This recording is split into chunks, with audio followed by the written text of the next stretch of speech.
Assalamualaikum warahmatullahi wabarakatuh. Hai anak-anakku yang solih dan solihah kelas 4 MI Muhammadiyah Terpadu Harapan Kota Magelang. Bagaimana kabarnya hari ini?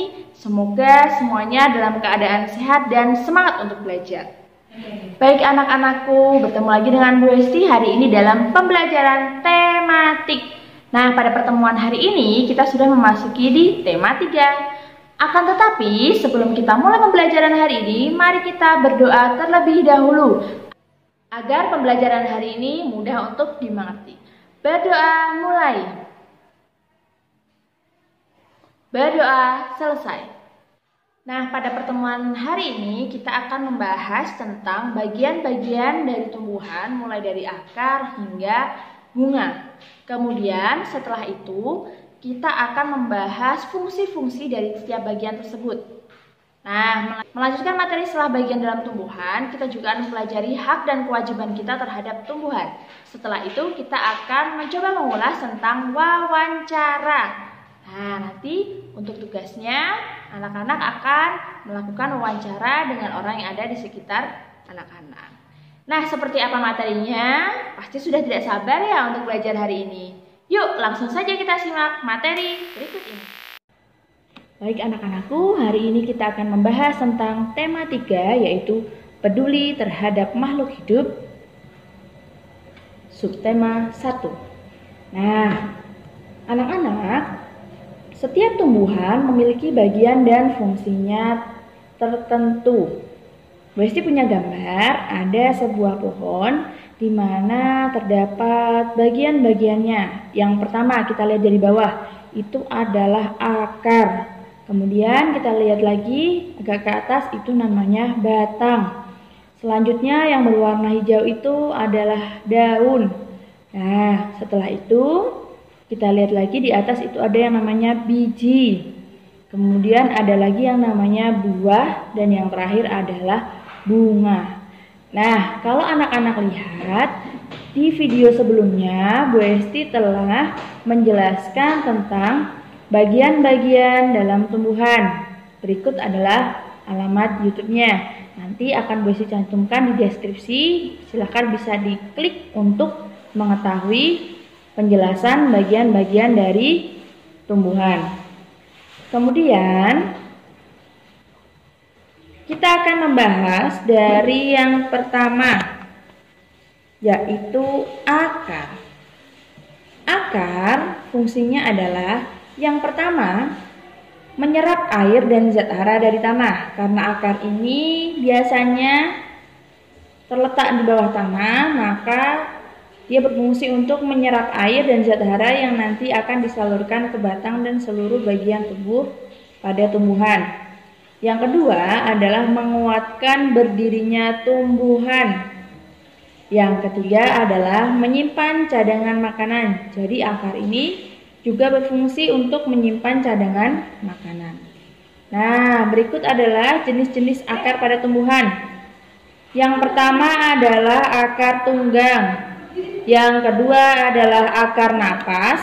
Yang ketiga adalah akar gantung. Yang keempat akar serabut, dan yang kelima adalah akar pelekat. Nah, anak-anak bisa lihat pada gambar ini banyak sekali macam-macam akar pada tumbuhan. Mulai dari akar yang berada di bawah tanah, kemudian yang muncul ke atas tanah, kemudian yang menggantung, yang berserabut, dan yang melekat. Selanjutnya setelah akar ada batang. Batang fungsinya yang pertama menyalurkan air, zat hara, dan zat makanan. Nah, kalau tadi akar bertugas untuk menyerap, batang ini tugasnya adalah menyalurkan. Kemudian batang juga berfungsi sebagai tempat tumbuh daun, bunga, dan buah. Selanjutnya, batang adalah tempat untuk menyimpan cadangan makanan. Nah, untuk batang sendiri jenis-jenisnya yang pertama adalah batang basah. Yang kedua adalah batang rumput. Yang ketiga adalah batang kayu. Nah, jenis-jenis batang ini yang sering anak-anak temukan di sekitar kalian. Berikutnya yaitu daun. Daun fungsinya adalah yang pertama sebagai tempat fotosintesis. Kemudian yang kedua adalah tempat penguapan air. Yang ketiga, daun juga bisa berfungsi sebagai alat pernafasan tumbuhan. Contohnya adalah pohon jati. Kalau anak-anak melihat pohon jati, biasanya mereka melakukan penguapan dengan cara menggugurkan daun agar mereka tetap bisa bertahan hidup. Selanjutnya adalah jenis-jenis daun. Nah, ada apa saja ya jenis-jenis daun itu? Nah, anak-anak bisa lihat jenis-jenis daun. Ada daun yang melengkung, menjari, sejajar, dan menyirip. Nah, daun melengkung contohnya adalah daun sirih. Kemudian daun menjari contohnya adalah daun pepaya atau daun ketela. Sedangkan daun sejajar contohnya adalah daun bambu. Untuk daun menyirip contohnya adalah daun jambu. Nah, selanjutnya yaitu biji. Biji pada tumbuhan ada dua, yaitu dikotil dan monokotil. Contoh biji dikotil atau berkeping dua adalah kacang. Nah, di gambar ini Bu Esti mengambil contoh kacang merah. Maksudnya dikotil adalah apabila dia melakukan pertumbuhan maka bijinya akan terbelah. Sedangkan jagung, nah di sini contoh untuk monokotil atau berbiji satu itu adalah jagung. Nah, untuk jagung dia langsung tumbuh tanpa melakukan pembelahan terhadap bijinya. Untuk biji fungsinya adalah sebagai embrio atau sel tumbuhnya sebuah tumbuhan. Kemudian sebagai alat perkembangbiakan pertama. Nah, jadi biji ini adalah bakal dari sebuah tumbuhan. Kemudian berikutnya kita akan belajar tentang hak dan kewajiban terhadap tumbuhan. Mengapa demikian? Karena hak dan kewajiban terhadap tumbuhan ini yang nantinya akan membuat tumbuhan-tumbuhan di sekitar kita menjadi asri dan terawat. Selain itu juga tidak mudah punah. Nah, sebelum kita membahas tentang hak dan kewajiban, Bu Hesti punya 3 gambar. Gambar A, B, dan C.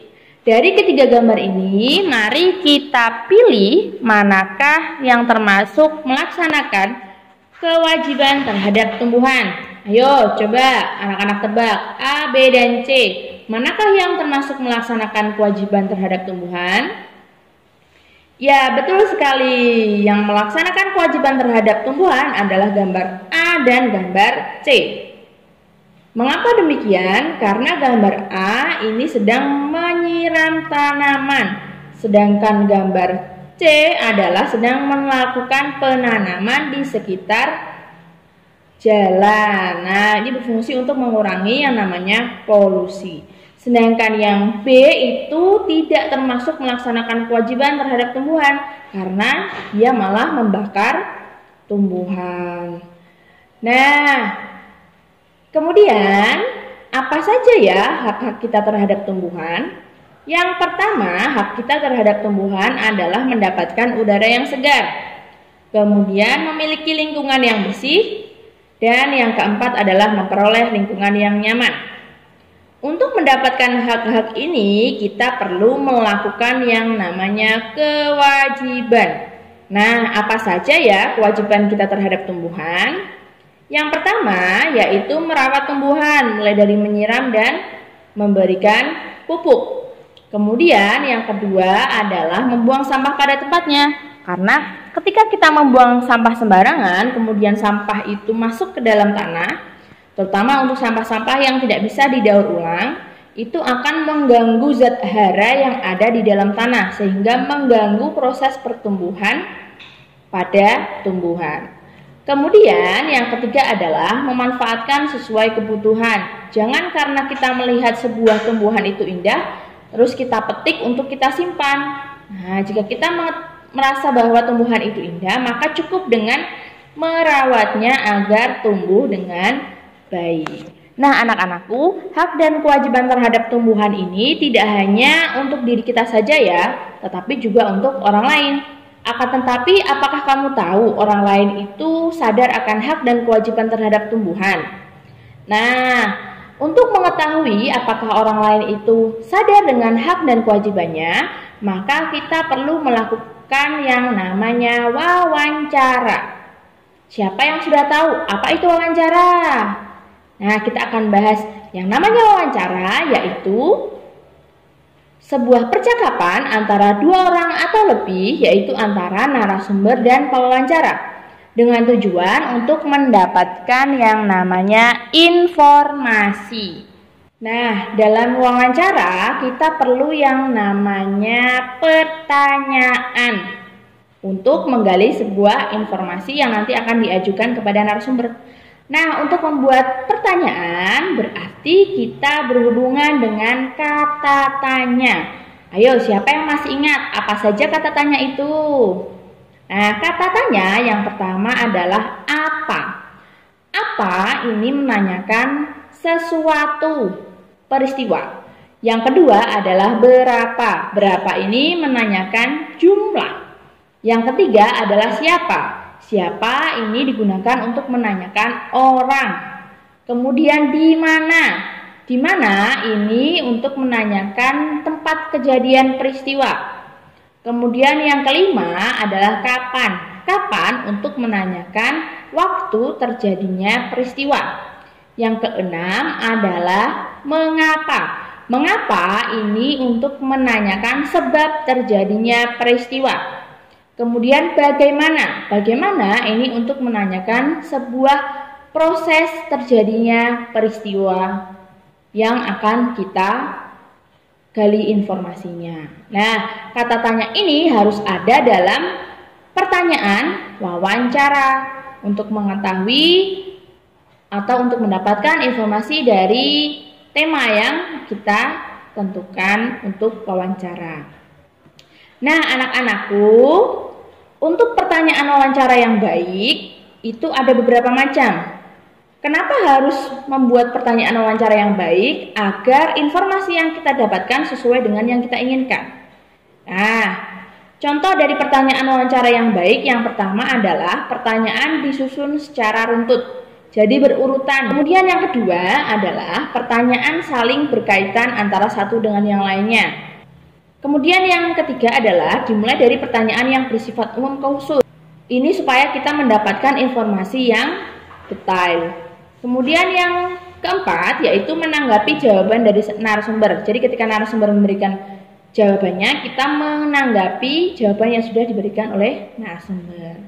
Nah, anak-anakku, yang terakhir adalah tugas. Tugasnya adalah yang pertama membuat daftar pertanyaan tema menjaga lingkungan dengan menggunakan 7 kata tanya yang tadi sudah Bu Esti jelaskan. Kemudian melaksanakan wawancara dengan memilih salah satu narasumber di sekitarmu. Boleh ayah, ibu, pak de, bude, mbah, atau kakak, atau tetangga yang dekat dengan rumah. Kemudian dituliskan laporan hasil wawancara lengkap dengan narasumber, pertanyaan dan jawabannya di buku tulis. Jika sudah, bisa langsung dikumpulkan. Baik anak-anak, itu materi kita hari ini. Terima kasih sudah menyimak. Jangan lupa untuk menuliskan nama lengkapmu dan nomor absenmu di kolom komentar, karena itu akan dijadikan sebagai absensi pembelajaran hari ini. Sekian dari Bu Esti, jangan lupa dikerjakan tugasnya. Mohon maaf bila ada kesalahan dan salah kata selama materi berlangsung. Bu Esti tutup. Wassalamualaikum warahmatullahi wabarakatuh.